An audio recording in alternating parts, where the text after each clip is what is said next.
E em relação às mudanças certas ou erradas, cara, eu joguei ali muito tempo. O volante que entra dentro da área, né, quando o zagueiro sai na caça, é de suma importância. E foi exatamente ali que saiu o gol do Flamengo. Acho que muito pelo mérito da equipe rubro-negra, também penso igual ao Fábio, não dá para virar o rosto, e aí vira o rosto, bola desvia nele e engana o Léo Jardim. Eu falo muito sobre isso, né, Fábio, também, que se não tiver erros, os gols não saem, o futebol não ia ter graça, ia ser 0-0, porque eu tenho uma tática de me defender forte e fazer gol no adversário. E o adversário também tem essa tática. E os gols saem através dos erros. Mas acho que o erro maior foi do Ramon Dias em tirar o Zé Gabriel. Fazia uma partida. Ele não explicou isso, Edmundo. Me chamou a atenção que ele não explicou isso na coletiva. Foi perguntado, ele deu uma volta e não voltaram a perguntar o tema. Eu não sei por que o Zé Gabriel saiu. Eu não sei. Aliás, não sei por que o Maicon não entrou na vaga do Léo, por exemplo. São substituições que... Isso é uma pergunta também que eu ia fazer, viu, Fábio? Por exemplo, cara, o Edmundo, a gente estava assistindo o jogo lá na transmissão, etc. Cara, o momento que teve a substituição e o momento que saiu o gol do Flamengo, na minha opinião, foi o momento que o Vasco estava melhor no jogo, tanto no primeiro quanto no segundo tempo. O Vasco tinha acabado de ter aquela chance com o Verratti, estava atacando um pouco mais o Flamengo, estava jogando bem, cara, estava jogando muito bem. Parecia que era questão de tempo para sair o gol. E aí, beleza, vamos dizer que o time estava um pouco cansado na visão do Ramon Dias, que não é o que eu acho que aconteceu. Você não acha que tinha que esperar, Edmundo, de repente começar a ver em campo isso? Tipo, o Vasco começou aí, não está conseguindo mais marcar com a intensidade que estava, aí sim trocar. Você não acha que foi o momento errado, independente das substituições, tal? Também acho que tem alguma... Eu não entendi o Pumita entrar, etc. Você não acha que foi num momento muito errado a substituição, por exemplo? Tem que entender a intenção, né? O Zé Gabriel pisa menos na área adversária, embora ele seja importante na bola aérea defensiva e ofensiva. Mas ele, com a bola no pé, ele pisa pouco lá na área. Talvez a ideia dele fosse ter um meio-campo mais rápido, mais veloz, mais habilidoso.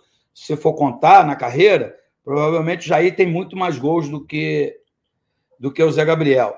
Só que ele não contou que podia tomar o gol também. E foi o que aconteceu exatamente no setor ali onde o Zé Gabriel tem feito uma cobertura excepcional. Aí, cara, eu acho que vai muito da qualidade técnica dos reservas. Cara, olhar para o banco ontem tinha Alex Teixeira, Serginho, enfim, não dá muito, não tem muita opção. E quando ele faz essas duas ou três primeiras, né? As duas primeiras substituições, sai o gol, aí ele não tem que botar zagueiro, não tem que botar nada, muito pelo contrário, tem que ser um pouco até kamikaze. Tirar zagueiro, botar centroavante, mas o centroavante que está no banco é o Sebastião. Com todo respeito ao profissional, tomara que ele não fique chateado comigo, mas ele não tem condições de jogar no Vasco. Talvez até ele tenha de centroavante, que eu acho que ele chegou um pouquinho antes, estreou até numa vitória do Vasco em São Januário. Não, mas ele foi substituído, o gol foi do Verratti, foi contra o Grêmio. Não, sim, contra o Grêmio, foi exatamente. Mas ele entrou titular. Ele foi titular, sim. Antes. Depois ele nunca mais teve uma oportunidade, primeiro porque o Verratti não se machuca nem toma cartão.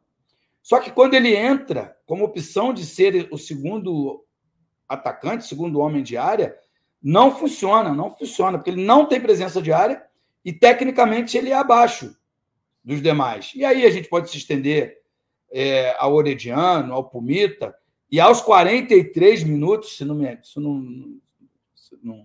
me falha a memória, entra o Eric Marcos. Para quê?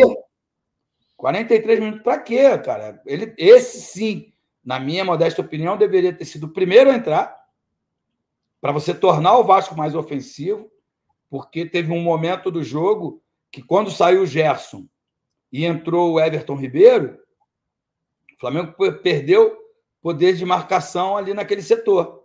Tudo bem, o jogo já estava 1-0 para o Flamengo, né? Mas você podia ter um jogador maior, de mais velocidade pelo lado do campo, para explorar as subidas do Wesley, as subidas do Beijinho, lá do Ayrton Lucas, enfim. Cara, isso tudo deveria, né? Essa análise toda aí deveria ser explicada melhor pelo Ramon, qual foi a intenção dele com as mudanças, embora eu estou do lado dele quando você não tem peça à altura de reposição, né? Principalmente quando Marlon Gomes e Rossi não podem jogar. Não, com certeza. Eu quero saber do Fábio também. Isso aqui também, o Luciano falou, a gente não pode esquecer disso aqui não, viu? Isso aqui é uma coisa importante, porque o Vasco não era para estar nessa situação se tivesse feito isso um pouco antes. No mínimo técnico, né? No mínimo técnico. Enfim, isso a gente não tem que pensar agora. Tem que pensar em sair da zona de rebaixamento já na quinta-feira. Ô, Fábio, daqui a pouco eu vou ler superchat, tá? O pessoal que mandou aí. Fiquem tranquilos, eu tô vendo que tem bastante aqui. O Pensador, Delira, o Márcio, todo mundo, Kleber, que tá mandando aqui, eu já vou ler, tá? O Fábio, sobre as substituições, cara, assim, para mim, na minha opinião, o Peck e o Léo Pelé fizeram uma partida ruim, perto do que faziam antes, etc. O Peck realmente sempre toma, principalmente na hora no último terço do campo, quando ou bate pro gol ou toca, ele erra, né? Isso é uma coisa que vem com o Peck há muito tempo, que tem que ser ajustada. Mas sobre as substituições, Fábio, o que você achou? Você acha que a culpa é mais por não ter peças ou o erro do Ramon? O que você achou, cara? Algumas escolhas são equivocadas, né? Ele não tem, talvez, peças também à disposição interessantes, né? Principalmente com Rossi e Marlon Gomes fora, porque aí talvez o Rossi seria o titular, o Gabriel Peck seria uma opção para o segundo tempo, né? Se espera muito do Orediano. Orediano nada. Orediano, ele está me parecendo um triatleta, ele corre, pedala e nada. Ele não está conseguindo aparecer, gente. Eu quero encontrar de novo Dario Conca, porque eu encontrei 2 vezes, ele referendou. Ele é melhor do que eu. Falei, porra, mas o Conca, então não estou dando sorte de ter visto um jogo que você justifique isso, né? Então, assim, ele olhou para o banco, por exemplo, por que o Alex Teixeira não entra?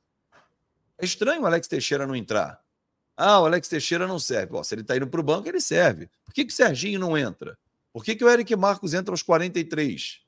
Por exemplo, o Eric Marcos era um cara para puxar no lugar do Orediano, de repente, né? No lugar do Orediano, por exemplo, ou no próprio lugar do Gabriel Peck. Então, assim, o Jair, como disse o Edmundo, o Zé Gabriel não pisa tanto na área. Aliás, estão fazendo uma maldade. Tem um lance que o Verret dá uma porrada para dentro da área, ele se joga de carrinho, a bola bate. Não é artilheiro, não é. Ele se jogou na bola. Ele não foi para matar a bola, né? A bola bate, sai do gol e tal. Perdeu o gol, Zé Gabriel, cara, não é a dele, né? Ele fez um gol só no Vasco, pelo Vasco. Então, assim, só que o Jair, ele entra, cara, ele entrou, acho que com 30 minutos, não lembro exatamente o tempo, bem perto disso, mas no minuto seguinte saiu o gol e ele já estava com o aspecto cansado. Porra, ele já entra cansado, cara. Pô, não é possível, Edmundo, me corrija se eu estiver errado. Maracanã com 70 mil torcedores. Você está no banco de reservas. É que você não viveu isso, mas vamos lá, pô, tu tá no banco. O cara fala assim, Edmundo, vem pro jogo. Porra, meu irmão, antes dele acabar a frase, eu tô do lado dele. Opa, quem foi? Quem sai para eu entrar? Tu não vai nem ouvir o que o cara quer falar, que tu tá pilhado pro jogo. Aí eu já venho, pô, não, vamos entrar. É por ali que eu vou. Eu corro por aqui, se for, vira a cara. Porra, meu irmão, tem que entrar pilhado, cara. Não pode entrar 10 por hora, os caras passam por cima, atropelam. Isso não serve só para o jogo do Flamengo, não, para qualquer adversário. Toda vez que o Vasco entrou pilhado, ele conseguiu fazer grandes atuações. Duelamos bem contra o Flamengo? Duelamos bem. Vale lembrar, gente, que o Flamengo tem um time montado há 5 anos. Esse time do Vasco está sendo montado há 2, 3 meses pelo Ramon Dias. E nós duelamos. Jogamos como nunca, perdemos como sempre. Essa é a provocação do adversário. Mas o adversário lúcido, o torcedor, ele fala assim, cara, eu não tenho visto o Vasco jogar. É a frase que eu mais ouvi de amigos rubro-negros. Porque, claro, o cara acompanha o Flamengo, acompanha o Vasco. Nós, por força da profissão, acompanhamos outros jogos. Mas eles não. Aí o cara fala assim, pô, meu irmão, se vocês jogarem assim como vocês jogaram contra a gente, vocês não caem.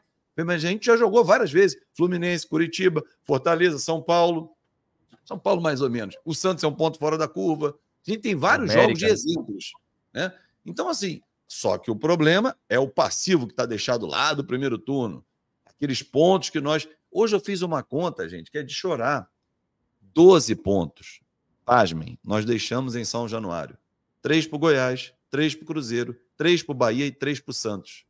Esses 4 times estão brigando com a gente agora. E vejam o futebol que eles estão jogando. Só que olha o futebol que nós jogávamos.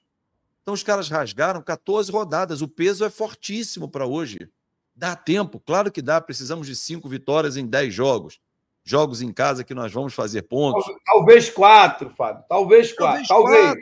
Talvez 4. Mas, Edmundo, por exemplo, o torcedor ontem saiu assim no Maracanã, mandando na live ontem pós-jogo aqui, vocês também devem ter lido isso também. Porra, nós vamos pegar agora o Inter, meteu 7 no Santos. Cara, até o jogo de ontem, o Inter era o pior ataque do Campeonato Brasileiro com 23 gols. Ontem ele gastou o estoque, 7. Ele agora só vai ganhar assim. Não é assim. Cada jogo tem a sua história. O Santos está rebaixado. Ah, mas foi o Santos que venceu o Vasco 4-1. 2 vezes. Venceu aqui no Rio, venceu lá.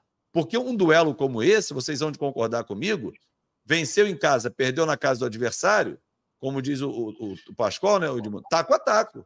Perdeu lá, perdeu aqui, beleza. Não pode perder aqui e perder lá. Aí, meu irmão, você deixou o adversário passar na tabela. Então, assim, o Gui, eu acho que o Ramon, ele mexe mal em algumas escolhas, porém eu entendo ele olhar para o banco e falar assim, vamos lá, cara, eu vou botar o Orediano. Vamos apostar no Orediano? Vamos apostar. Porra, ele entrou, eu virei meme na hora do gol. Eu nem lembro o que eu falo na transmissão, gente.